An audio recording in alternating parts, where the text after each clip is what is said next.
cellular shades, Roman shades, bamboo shades, exterior shades, and more. All at factory direct prices. Don't pay too much for new blinds. Go to blindster.com. Is this the Tavis? This is the KBLA Sports Minute with Ray Richardson. A monumental win Sunday for the UCLA women's basketball team. The Brewers beat number 1 South Carolina 77-62 in front of a sellout crowd at Pauley Pavilion. The win snapped South Carolina's 43-game winning streak. It was also the first win for UCLA over a number 1 team in program history. London Jones led the 5-0 Bruins with 15 points off the bench. The Clippers started a 4-game road trip with a 125-99 win at Philadelphia. James Harden had 23 points and 8 assists. The Clippers are at Boston on Monday. The Lakers are off until Tuesday at Phoenix. The Rams dropped to 5-6 after a 37-20 loss to the Philadelphia Eagles. Eagles running back Saquon Barkley had 255 yards rushing and 2 touchdowns. The Chargers are on Monday Night Football tonight against Baltimore. Chargers coach Jim Harbaugh is 0-2 against his brother John Harbaugh, Baltimore's head coach. No debates, no speculation, just the info you need. That's your KBLA Sports Minute. I'm Ray Richardson on KBLA Talk 1580. KBLA Talk 1580 invites you to join us in celebrating the season of giving by being part of the solution. As we enjoy great food, family, warmth, and well wishes in whatever our festive tradition may be, we share the beauty of the season by reaching out to the less fortunate. Please help us to help others with the KBLA Cover the Houseless Cozy Community Coat and Blanket Drive. All you have to do is drop off new or clean, gently used winter coats and blankets in the KBLA lobby during business hours. Now through December 20th, all of the coats and blankets will be donated to unsheltered individuals and families experiencing houselessness. Simply bring your donation to 4434 Crenshaw Boulevard in Los Angeles, near Vernon Avenue, from 9 a.m. to 5 p.m. weekdays. That's 4434 Crenshaw in historic Leimert Park. During the holidays and every day, let's remember, we keep us safe. We keep us warm. We are the safety net. And together, we can cover the unsheltered. Get caught up in the spirit of the season, the spirit of love. Make a difference with your friends at KBLA Talk 1580.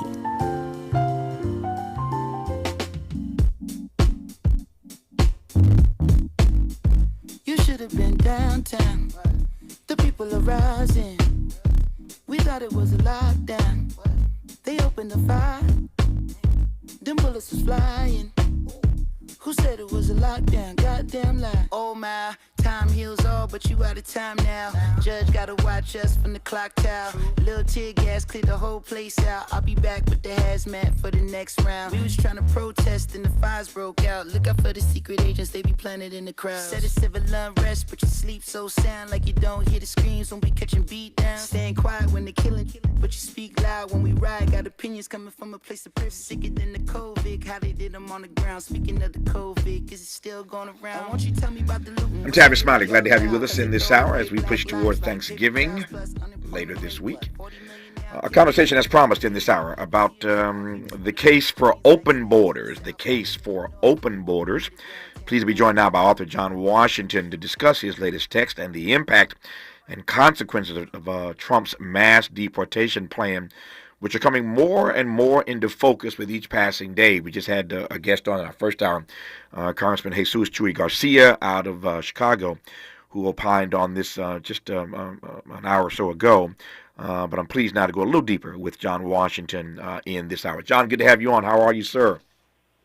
I'm doing all right. Really glad to be on, and thanks for talking about this. It's good to have you on. Let me just start with this. I said a moment ago that it's becoming more and more clear to me, becoming more and more into focus, that is, with each passing day, what Trump intends to do regarding these mass deportations. Before I get deeper into our conversation and go inside the pages of your text, your thoughts just about that. What frame are we in? What do you see? Just address to me first this notion of these mass deportations that Donald Trump is promising to use the military, in fact, to pull off. Right. So we are going to see definitely more concentration on immigration enforcement, both in the interior. We're going to see different types of lockdowns along the borderlines. How mass it will actually be, it remains to be seen. They are logistically dependent on getting money from Congress. There is some possibility that there could be some sort of like executive order, or he could pull something out where he can free up some money. But logistically, it's hard. It's expensive, and it takes a lot of people on the ground actually looking for people to round them up, then detaining them someplace, then sending them back to countries, some of which actually don't want to receive them. So it's not like he can just press a button on day one and all of a sudden 1 million people are given the boot. It's quite a complex system. And yet there's another aspect that I think Trump administration is already winning, and that is the fear. He is driving fear into immigrant communities, and there are lots of people who are rightly worried that they could be targeted, that their parents or their neighbors could be targeted and pulled away from them or their communities. So in some sense, he's already kind of doing what he wants to do and further dividing the country, further dividing our communities. In another sense, it's going to be a challenge to, there's between 11 and 13 million undocumented people in the country. He hasn't even just said that he wants to deport people who are completely undocumented, but he's thinking of stripping people of other forms of status that protects them from deportation.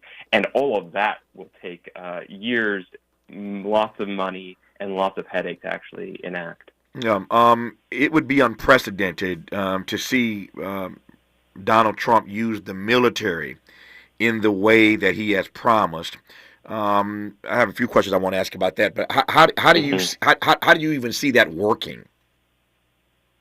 The military already is engaged in different ways. There's different state National Guard that have been deployed to the border, that have been tasked in different ways with actually trying to either conduct arrests or support the federal agents that are on the ground. In Texas, we are seeing the military has been directly involved with trying to track down people who have recently crossed the border. That has, sparked some controversy for sure. In Arizona, where I am right now, the Arizona National Guard has already been deployed in a number of different ways. Again, not to directly actually arrest people who are crossing, but to do sort of operational support. So you're right that it would be unprecedented in the way that Trump is currently talking about it, but more realistically, it would be just a ramp up of what we're actually already seeing. A big part of the question is whose jurisdiction or who has the authority to actually enact immigration law. Right now, it's only federal agents who are either working with the U.S. Border Patrol or ICE, Immigration and Customs Enforcement, to pull in individual states and their local law enforcement or state law enforcement. That would be a sea change in the way that we conduct immigration enforcement. Yep. That used to be the case about 140 some years ago, but that has changed, and we haven't seen local law enforcement actually either detain or arrest people only for immigration violations. There's some exceptions to that. We have another example from Arizona is the infamous Sheriff Joe Arpaio, who was really cracking down and racially profiling people, especially in the metropolitan Phoenix area. And he effectively was making arrests because of immigration violations. So then he would call ICE up and get them on a detainer so ICE could come pick them up. But to actually pull the gloves off and really let any local law enforcement, that would be a huge change. It would be incredibly expensive for local jurisdictions. Where would we put the migrants that are being arrested? Local jails are already over full. I do a lot of reporting on local jails in southern Arizona. They are well beyond capacity right now. Where would we put them, and how would we be able to afford to find somewhere else to put them? All of that is just a few of the very, very complex questions that would need to be answered. I've got some questions. I don't know how complex they are, but I've got some questions I want to ask as we move forward through this hour. Just getting started with John Washington. His book is called The Case for Open Borders. We'll get inside the pages of the book, I promise, as we move through this hour. But there are questions to be asked about cities and states already pushing back, already making it clear that we are not going to abide by the frame that Donald Trump wants to push us in, or put us in, rather, when it comes to immigration. There are sanctuary cities who are saying we will remain sanctuary cities, even as he advances this notion of mass deportations. Then I've heard some folk, Donald Trump obviously will be the new commander-in-chief, but I've been reading a lot about the military apparatus and the ways in which they can kind of pump the brakes just born of what they are able to do and not able to do as swiftly as Trump wants them to do it when it comes to these mass deportations. So we'll talk about what the military might have to say about this. There's a great deal more to talk about with John Washington when we come forward on Tavis Smiley. From Leimert Park with love, this is Tavis Smiley. Make a move into a home of your own. With City National Bank's Ladder Up Home Loan Grant, you could receive up to $20,000 that you never need to pay back. Use it toward your down payment, save on closing costs, or to buy down your mortgage rate. Find out more at cnb.com/ladderuphome. City National, here for every stage of the journey. Property must be in a qualifying market in California, New York, or New Jersey. Additional terms and conditions apply. Not all applicants will qualify. Terms are subject to change without notice. City National Bank is an equal housing lender. Member FDIC. NMLS number 536994. If you're living with dry age-related macular degeneration or dry AMD, you may be at risk for developing geographic atrophy or GA. GA can be unpredictable and progress rapidly, leading to irreversible vision loss. Now there's something you can do to slow it down and get it going slower. Izervay is proven to slow GA progression. Izervay gets GA going slower. Izervay or avacincaptad pagel is a prescription eye injection used to treat GA. Don't take it if you have an infection or active swelling in or around your eye. Izervay can cause eye infection, retinal detachment, or increased risk of wet AMD. Izervay may temporarily increase eye pressure. Your vision may be impaired after an eye injection or exam. Don't delay. Ask your doctor about Izervay today. Izervay gets GA going slower. Visit Izervay.com. That's IZERVAY.com. So this new dose is... nope, that's not it. The price is nowhere to be found. Mr. Green? Hi, it's all good. We've got this. This is not just help from a Walgreens pharmacist. Oh, new prescriptions. Cool. Let me check to see if these are the lowest cost options covered by your Medicare plan. Oh, that's great. Thank you. This is someone supporting you every step of the way. Chat with a pharmacist today to find help saving. This is the human kind of help. Walgreens. As a mom, comforting my family is what I do best. Vicks Vapor Stick provides soothing, non-medicated Vicks vapors in an easy-to-apply stick. And it dries fast, so there's no mess. I use it to comfort myself and my family. Thanks, Mom. Vicks Vapo Stick, soothing comfort for the whole family. And when you need more comfort for yourself, try Vicks Vapo Shower Max for steamy Vicks vapors. Use as directed. Vapo Stick for use ages 4 and up. Vapo Shower Max use for adults only. More honesty than you can handle. More empowerment than you can imagine. You're tuned in to Tavis Smiley.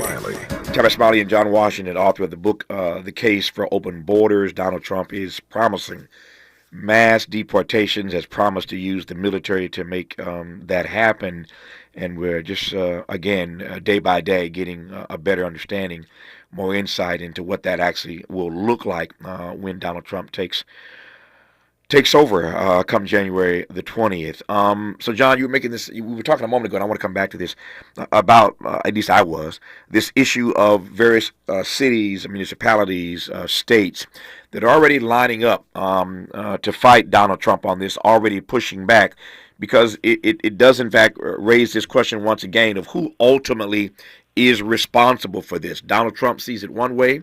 These municipalities and states perhaps see it another way.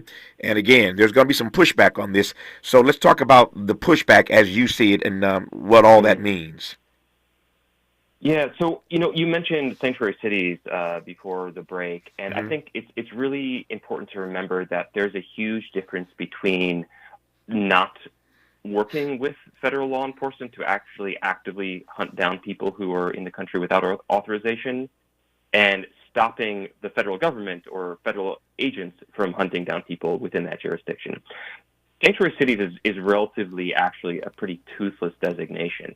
It doesn't actively send out local law enforcement to go and look for people who are in the country undocumented. It just says, but it can't do anything to the federal agents that are working within the city. So, it's a lot less protection than I think it really sounds like. The cities that are designated officially as sanctuary cities aren't actually sanctuaries. I mean, people still very much could be subject to arrest by federal agents.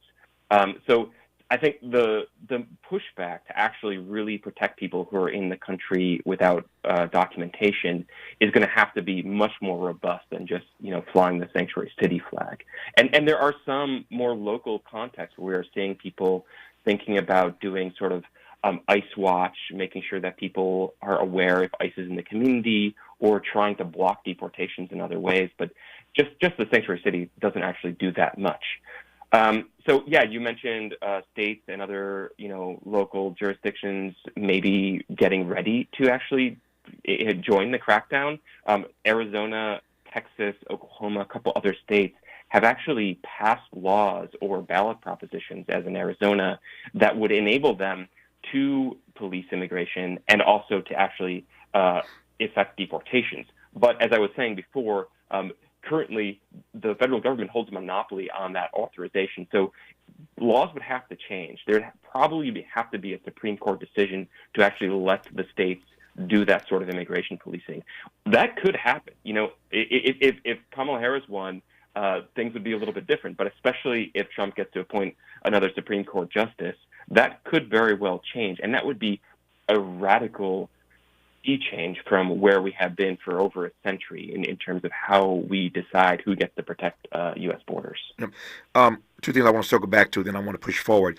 With regard to these sanctuary cities, I hear your point that it is toothless in one sense.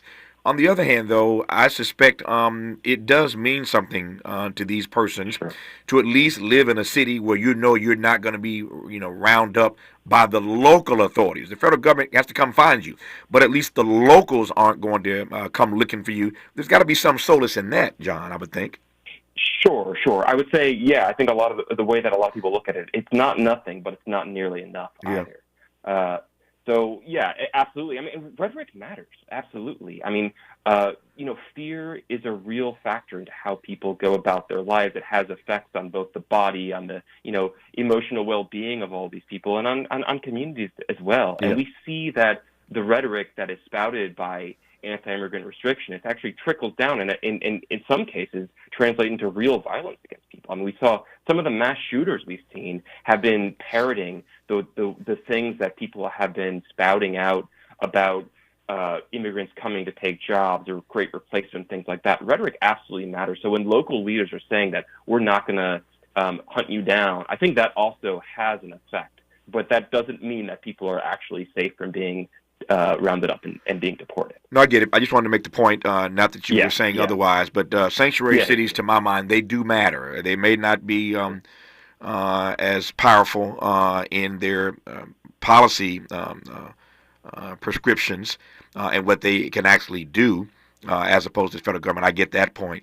But these cities matter to these persons who have to find some place to live. Let me push out a little further here. And again, I'm working my way inside the book here. Whenever we talk about immigration, as you well know, you've already mentioned Arizona a few times. You mentioned Texas. We always seem to have this conversation as it relates to this immigration conversation, specifically on this side of the country, or I see it, about Mexicans and others from South America, maybe Central America. What's always left out of this conversation are black people. I'm talking now about Haitians and beyond, and that's a conversation I want to bring to the fore right now, because we have debated for years this wet foot, dry foot policy as it relates to Haitians in particular. But everybody saw, not too long ago, these border patrol agents on horseback, with these photos where they appear to be whipping these Haitians. That's a part of this story as well, and I want to raise that right quick about not just Mexicans, but this mass deportation program and blocking the borders impacts, again, other people. What say you about that part of the conversation? Absolutely. That's a really essential point, and thank you for bringing it up. I mean, I think the darker-skinned folks who are crossing the U.S.-Mexico border have always borne the worst excesses of the anti-immigration crackdown. I mean, you look at the treatment of Haitians in particular. How many times in the past century has the United States gone to Haiti, invaded Haiti, engaged in coups, backed coups, tried to overturn presidents, send, so-called military interventions into the country, and they have been subjected to just absolutely brutal, unwelcome when they arrived to the U.S. shore. The reason Guantanamo Bay was first established as a detention center was because of Haitian migrants who were trying to get to Florida. They were pushed back, and they were first set, and that was the precedent for what we have seen over the past, 20-some years during the War on Terror, the absolute just brutal and insane torture that has taken place there. We have also seen, repeated, like you mentioned, the vile treatment of people who were crossing the Rio Grande in South Texas when they were being nearly whipped by Border Patrol officers on horseback. We see that ongoing deportations. People are being deported to Haiti right now. It's one of the least stable countries. People are subject to incredible amounts of persecution, political violence, and instability. We're still deporting people there. Yep. The State Department recently said that we could not send airplanes to Haiti because after a Spirit charter plane was shot at on the runway. And I don't know if anyone's been deported yet, but there hasn't been any professed cancellation of deportation flights to Haiti. So the unequal treatment of Haitians versus Cubans, as you point out, is just so incredibly transparent is the way that we decide who gets access to reprieve or refuge once they hit our shores and who doesn't. And this is something that I think you can trace, like I said, you can trace back about a century. But one point that I think people often forget, and this is it's a little bit mind-boggling that this actually happened, but one of the first immigration enforcement policy changes after 9/11 was to indefinitely detain Haitian migrants in Florida. They could not be released except through express written consent of an attorney general. That's right. And what did Haitians have to do with 9/11? Absolutely nothing. And yet they have always been the first target, or have they long been the first target in terms of immigration enforcement in the United States, and they remain so today. I mean, you can look at the bond amounts that black migrants get in order or are allowed to file in order to get out of immigration detention.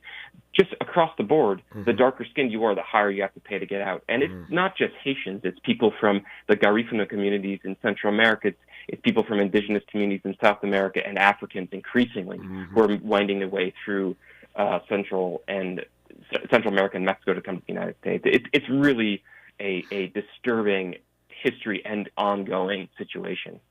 Yeah. So thank you for pointing that out. No, no thanks necessary. It's part of my DNA. It's part of who I am.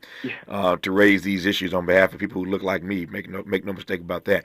Let me just ask you. And this is a strange question to ask, but I'm just trying to imagine that we've all seen films and movies and the like that sort of depict this. But I'm literally closing my eyes right now as I'm talking to you, trying to imagine what these mass deportations would actually look like. Have you been able to wrap your brain about that? I mean, it's one thing for Trump to talk this stuff, but if you take him at his word that they're going to engage in mass deportations, rounding people up and pushing them out of here, like what does that look like? Have you imagined that? Mm-hmm.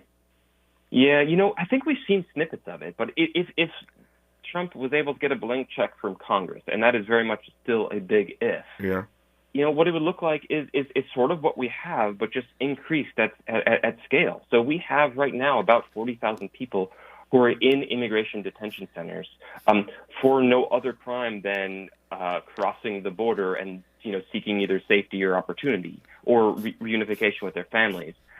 People are held there for months, sometimes years, sometimes indefinitely.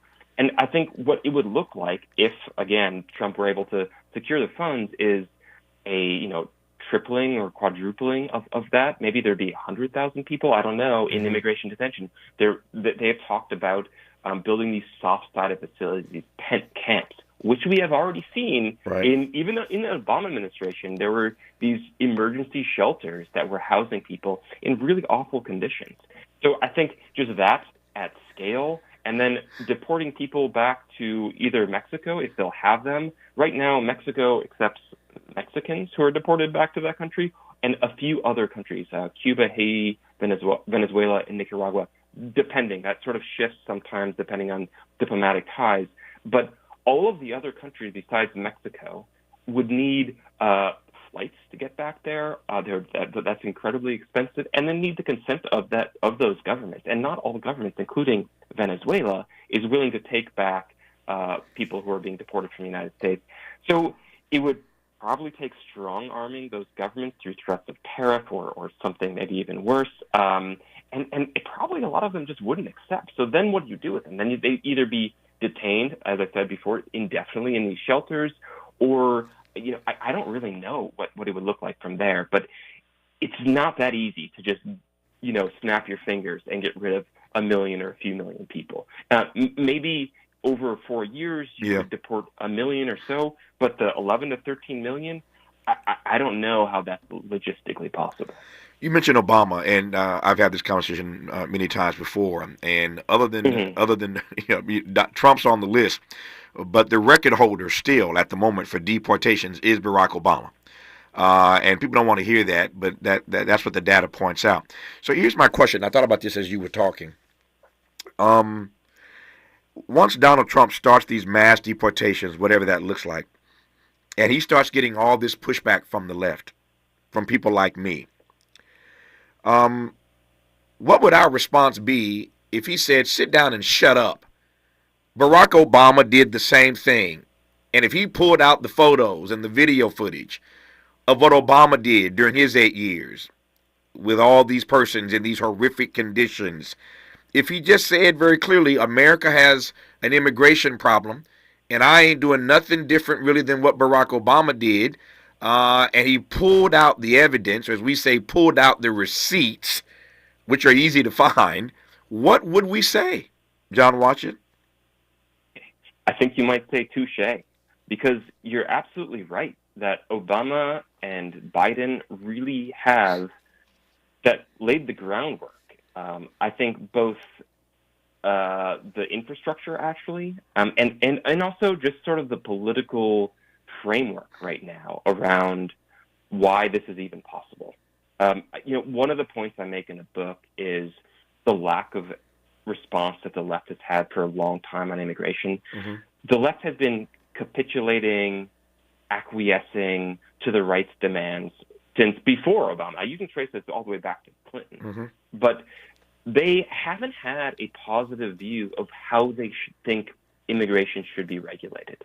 They've only played defense. Mm. And in fact, not only they played defense, they played offense sometimes too, because supposedly the tactic was, under the Obama administration, to be seen as being tough on the border, to do all these deportations, to build up the political capital so you can pass a comprehensive immigration reform bill. But that didn't happen. All that Obama did was he played into the right's demands, and he didn't get what he wanted in the end. And what he wanted, the ultimate or the final bill that they were pushing for was abominable. I mean, it was almost a doubling of the Border Patrol. It was building many, many more miles of fence. It was more detention. Yeah. And so that was supposedly what he was negotiating. Yeah. And then the Biden administration tried the same thing, and they haven't articulated, this is actually what we want. They've only been able to say, yeah, go on. Hold that thought. I'm just watching my clock here. I want to come back to this point about Democrats primarily playing defense. I heard you make the point. They play offense every now and then when they're playing with Republicans. I take your point. But they're really playing defense, and they haven't really put forth their own agenda. We'll talk about that part. I want to talk about whether the military can push back on Donald Trump in any way, and then we'll get into how John makes the case for open borders at a moment such as this. You're listening to John Washington on Tavis Smiley. Helping to stretch your moral and political imagination. This is Tavis Smiley. Paid for by government.com. Did you know? The United States Mint has issued a new Morgan silver dollar coin in proof condition for the first time. Not only that, they are also minted in 99.9% pure silver for the first time ever in history. Coin experts are calling this an amazing opportunity for anyone that knows the enduring popularity of Morgans. But you must hurry. Only 400,000 of these legal tender silver dollars were issued. These first ever Morgan silver dollars are brand new with stunning mirror-like finish, minted by the iconic San Francisco Mint. Call now and you're guaranteed a new first ever 99.9% pure silver proof Morgan dollar. To learn more, call 1-800-973-9717. If you order now, you will receive a free coin collector bonus pack, a $25 value, free with every order. Call 1-800-973-9717 now to secure your new Morgan silver dollars before they are gone. That's 1-800-973-9717.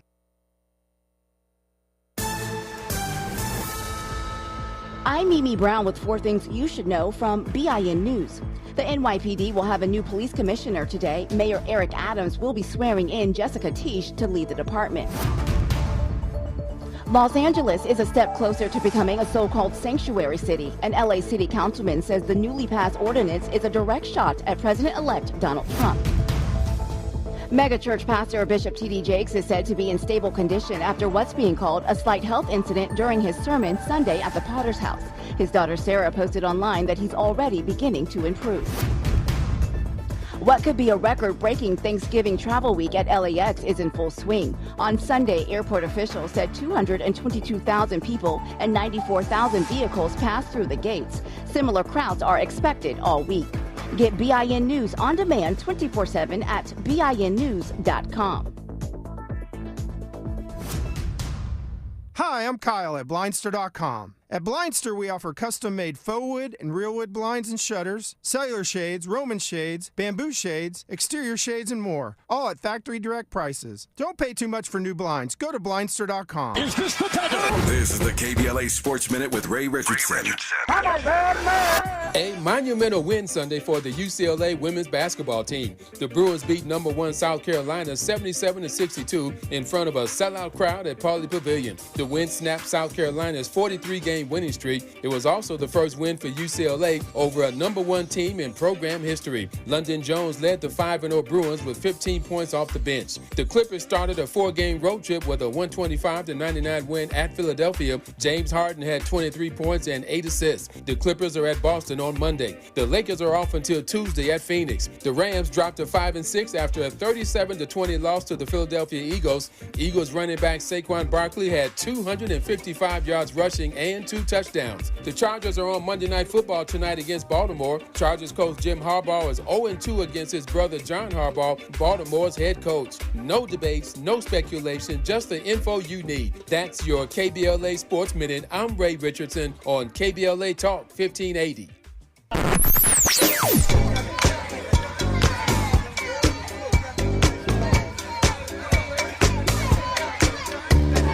This is KBLA Talk 1580. Talk radio. That's music to your ears. We're unapologetically progressive. KBLA Talk 1580.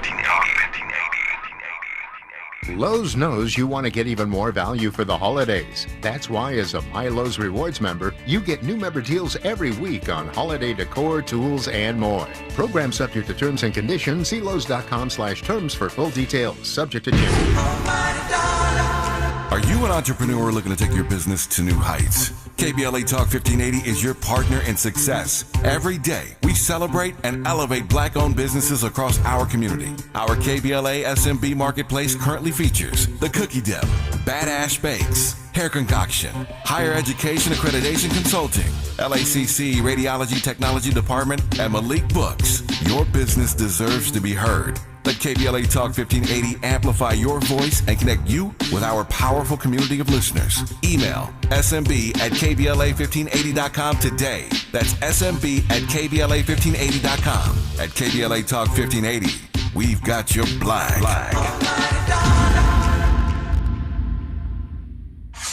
We hope you're enjoying the Thanksgiving holiday season with family and friends, and we appreciate you tuning in to KBLA Talk 1580. We've got a lot to talk about.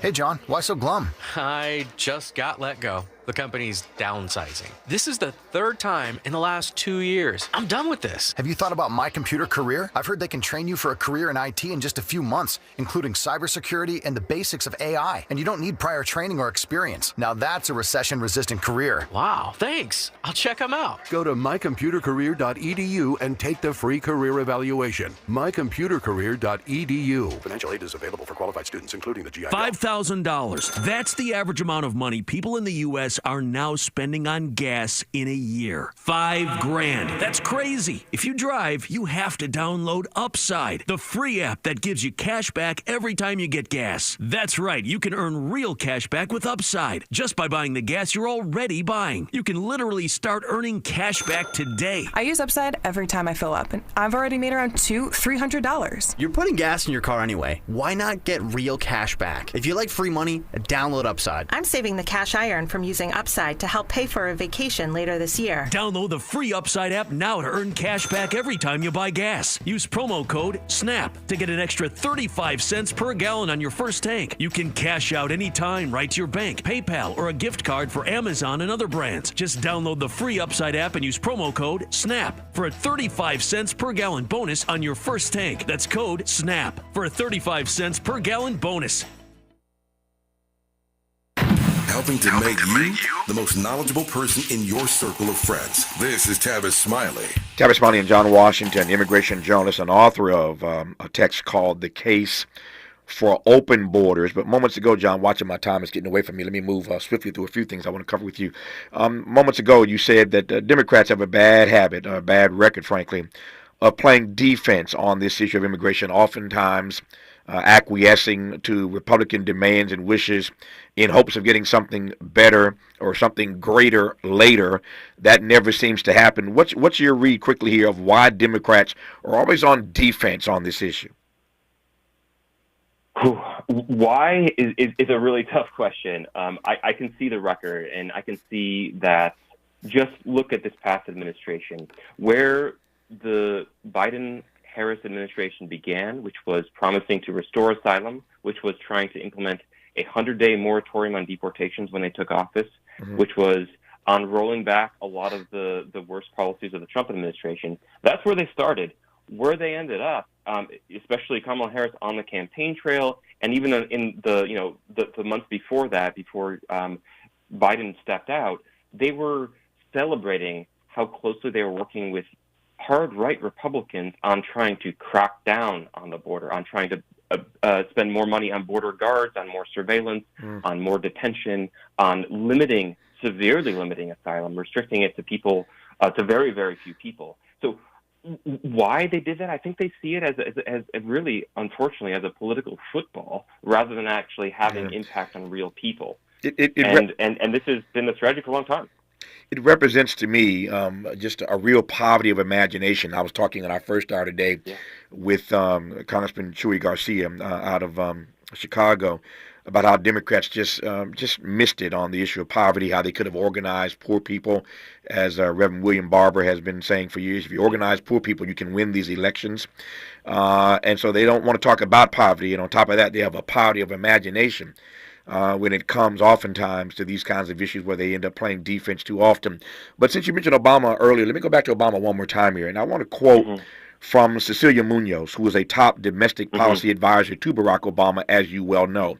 And what she argues is, and Obama would argue the same, of course, were he here right now, that the numbers alone don't tell the whole story about Obama being the deporter in chief. I quote now from Cecilia Munoz.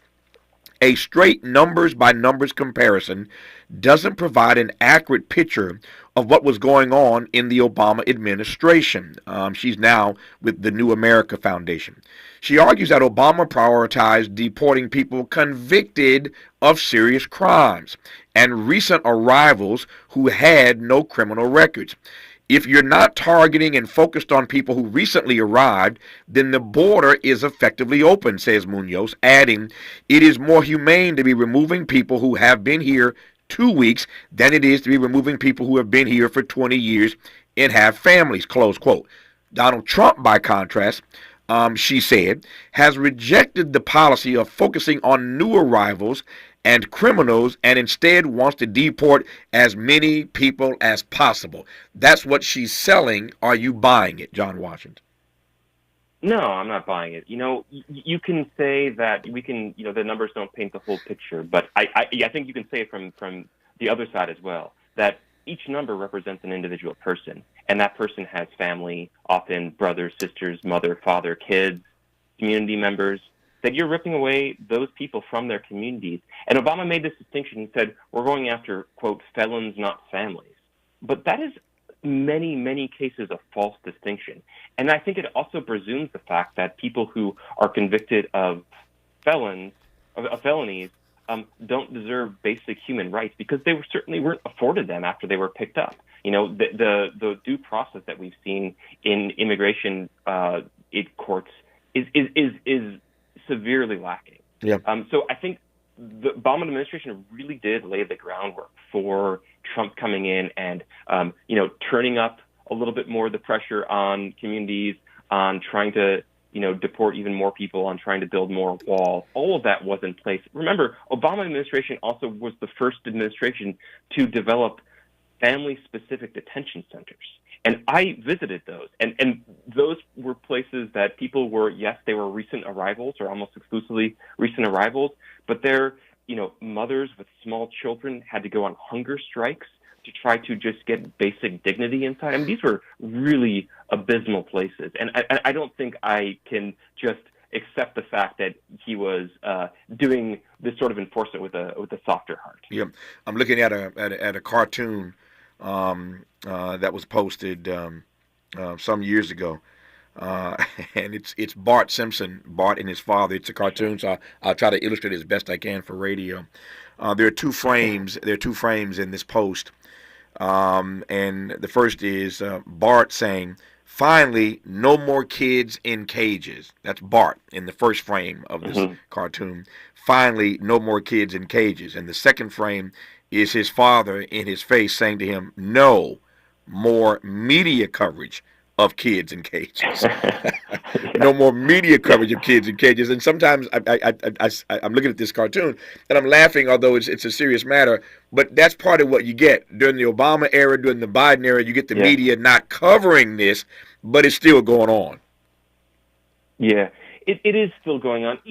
There's also it's really important to make the distinction between the Trump administration and either the Biden or the Obama administration. It wasn't the same thing. I mean, in either of those Democratic administrations, we did not see the intentional separation of families to the same degree we saw during the Trump administration. Right. And yet, it certainly happened. I mean, under Biden, I covered people who had their kids taken from them for no other reason than because they crossed the border seeking asylum, which is their legal right to do. And I also know that the policies put in place even as recently as this summer it incentivized families who are trying to find safety or trying to make asylum claims to send their kids alone across the border, because they know that they're going to automatically get pushed back if they cross as adults. I got 90. So the policies are still in place. Yeah. No, I hear you. I'm sorry. I got 90 seconds here. Let me ask you this question quickly, and then when we come forward, I'll spend the rest of our time allowing John Washington to make the case for open borders, as he does in his text. Is there any way the military, I'm not naive here, Donald Trump will in fact be the commander-in-chief, as I said earlier, but I'm wondering whether or not, just given their own apparatus and what they do and what they don't do, whether or not they can perhaps pump the brakes on these mass deportations. I'm not sure, honestly, to just be completely frank. I mean, there are probably some mechanisms higher up, but if we're going to have Hegseth as, in the cabinet, I'm not sure if any pushback's going to come from top levels. On the ground, this is something we've seen for a long time, is that it really depends on the culture of individual stations and geographies to how Border Patrol or their collaborators actually enact some of these policies. So it probably will look different in different places. There could be some localized pushback, but as a whole, I don't really see how that would exactly work. It is that comment you made a moment ago requires underlining a few times the word if. It's a big if. It's a big if that if Hegseth will be the guy at the Defense Department. I've suggested earlier that if this narrative on him continues to go the way it's going, he may go the way of Matt Gaetz, eventually standing down from being nominated to run the Defense Department. We shall see if I'm right or wrong about that. But it is a big if at this moment, whether or not he will, in fact, be the Defense Secretary. When we come forward, the remainder of our time spent with John Washington will be allowing him to make the case to you for open borders. You're listening to Tavis, Smiley. From California to the Carolinas, everybody's listening to Tavis. More when we come forward. We asked seniors how to prevent Medicare scams. My best advice, if you get a phone call, do not talk to the person. These people are well trained. Don't talk to them. They don't know me. They're just trying to scam me. Don't be fooled. Hang up. Just hang up. Never give out your Medicare number. They're going to get your number to put in a false claim. If I get a call from someone, I don't pick up the phone. And should I pick up the phone and they ask for information, then I hang up. How do you detect Medicare fraud? Just like I check my credit card statements, I check my Medicare statements monthly. Scammers can get a hold of your number, order medical devices through your account, and you're not even going to know about it if you don't look at your statement. Check your statement every month. If you get your statement and you see something that you know you did not have done, you report it. Call your senior Medicare Patrol. To report Medicare fraud, call the Senior Medicare Patrol at 855-613-7080. The IRS finally caught up with Louie. I hadn't paid my taxes in 8 years. He was in big trouble. We're going to take your house, garnish your pay. Louie found out about Optima Tax Relief, the leading tax resolution firm, and rated A+ by the Better Business Bureau. I don't owe the IRS anymore. It was because of Optima Tax. Call Optima now for a free consultation. Give Optima Tax a call. They can help you. Call 800-919-9077. 800-919-9077. Optima Tax Relief. For details, visit OptimaTaxRelief.com. The holidays mean more travel, more shopping, more time online, and more personal info in more places that could expose you more to identity theft. But LifeLock monitors millions of data points per second. If your identity is stolen, our US-based restoration specialists will fix it, guaranteed, or your money back. Don't face drained accounts, fraudulent loans, or financial losses alone. Get more holiday fun and less holiday worry with LifeLock. Save up to 40% your first year with promo code NEWS. Visit lifelock.com. Terms apply. So this new dose is... nope, that's not it. The price is nowhere to be found. Mr. Green? Hi, it's all good. We've got this. This is not just help from a Walgreens pharmacist. Oh, new prescriptions. Cool. Let me check to see if these are the lowest cost options covered by your Medicare plan. Oh, that's great. Thank you. This is someone supporting you every step of the way.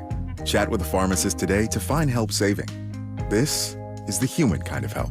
Walgreens. It's been a long time. The official Eras Tour book coming to Target on November 29th, featuring over 500 photographs from the tour, including never-before-seen performance and behind-the-scenes images. And for the first time, the Tortured Poets Department, The Anthology, with 35 tracks on CD and vinyl.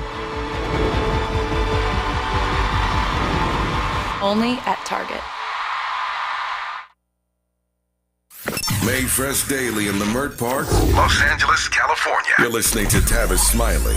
Tavis Smiley and John Washington. His latest text is called The Case for Open Borders. My time is getting tight, John, but take it away. Tell me more about how, in a moment like this, one can effectively make the case for open borders. And what does that mean?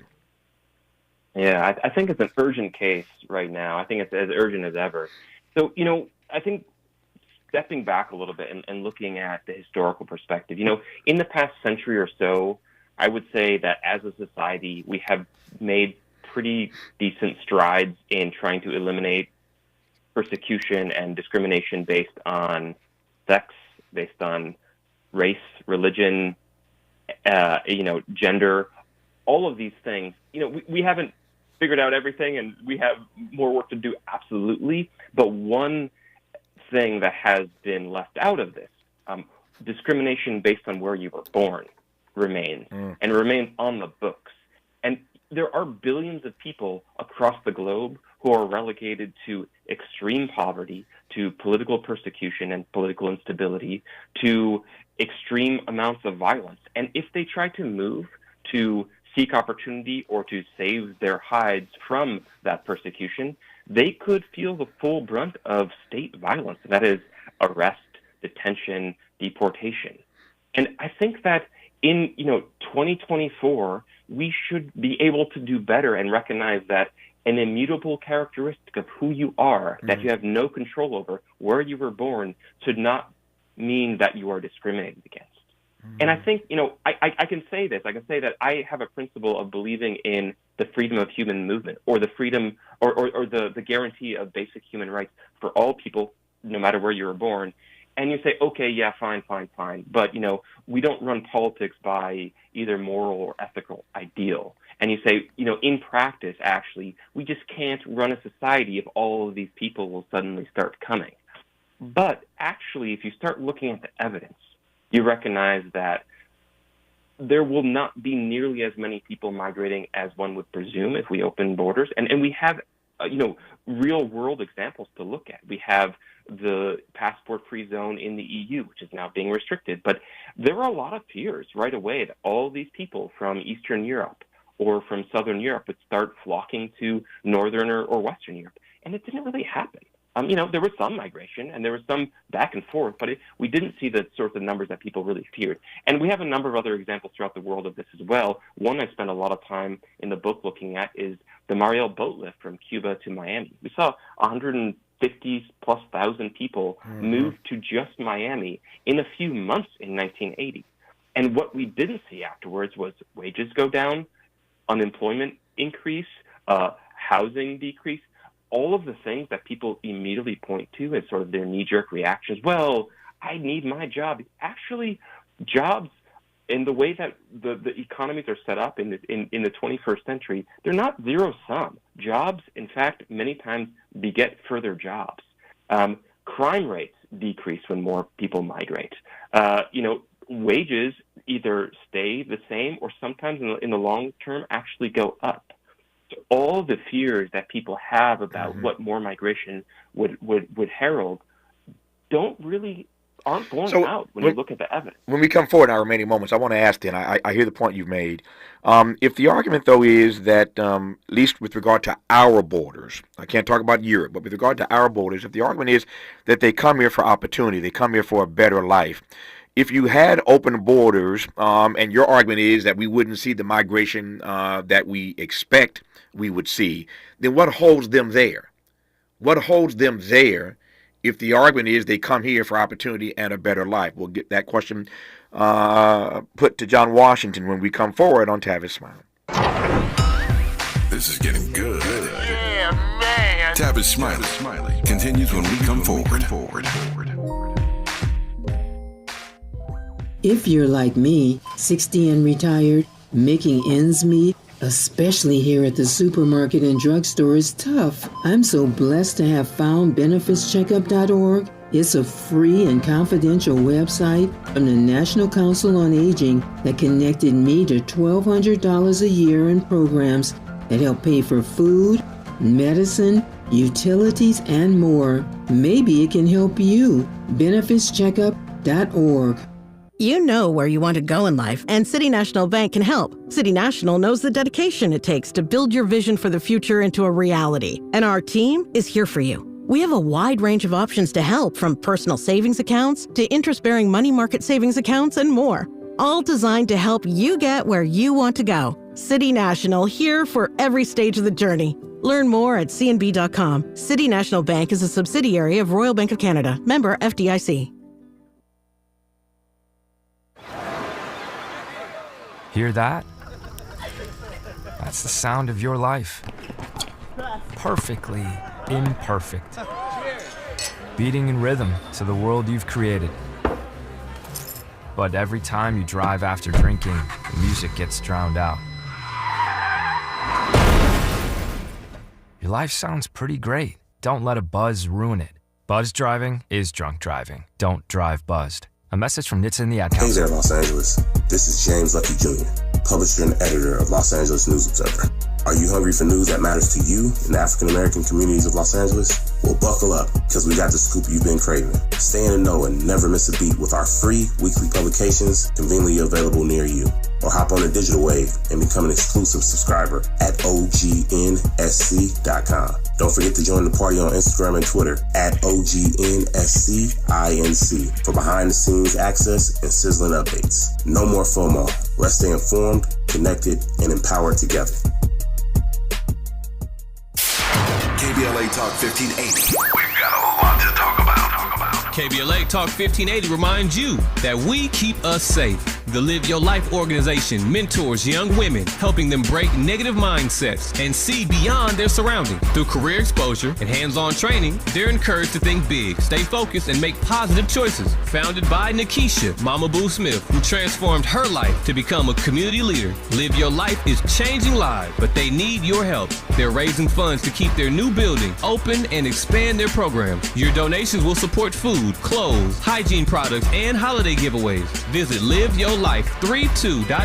That's LIVEYOLIFE32.com to help today. This is a community call to action from KBLA Talk 1580.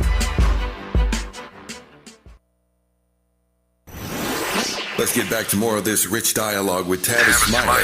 Tavis Smiley and John Washington, author of the book, The Case for Open Borders. I got 3 minutes here left. Time for 2 questions, John. Let me squeeze in a quick question from one of our listeners, and then I'll get to my final question about what holds them there. Do that before we wrap here. Tavis, a number of libertarians have argued for open borders. Are the libertarians in the Trump universe getting any traction that could temper the next 4 years of policy? Hey, I've spoken to a lot of libertarians after publishing this book, and there are, I would say, the classical libertarians who are in favor of open borders, and there are more like the MAGA libertarians who have sort of interested in this lower, lesser government sort of idea that I think Trump and Vance really spout out.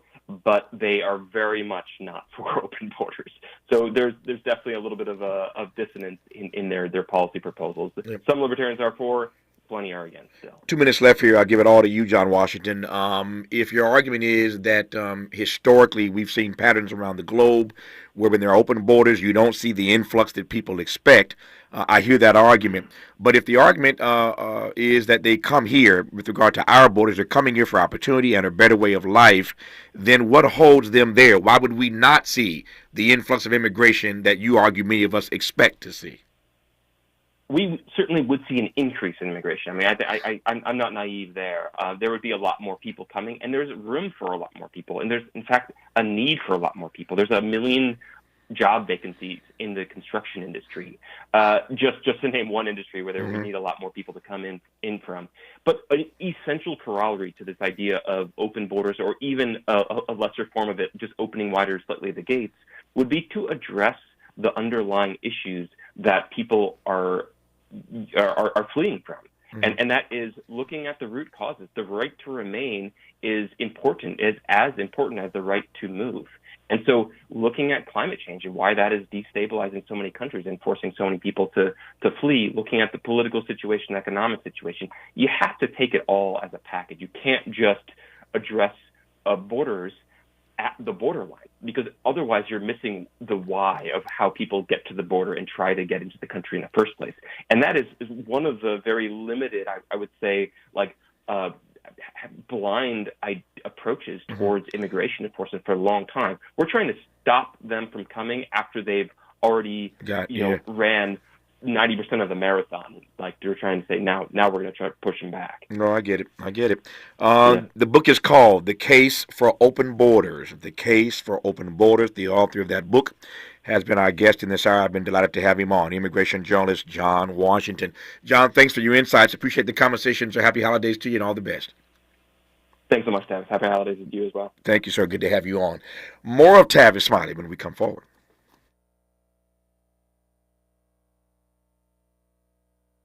KBLA 1580 Santa Monica. I'm Mimi Brown. Los Angeles is a step closer to becoming a so-called sanctuary city.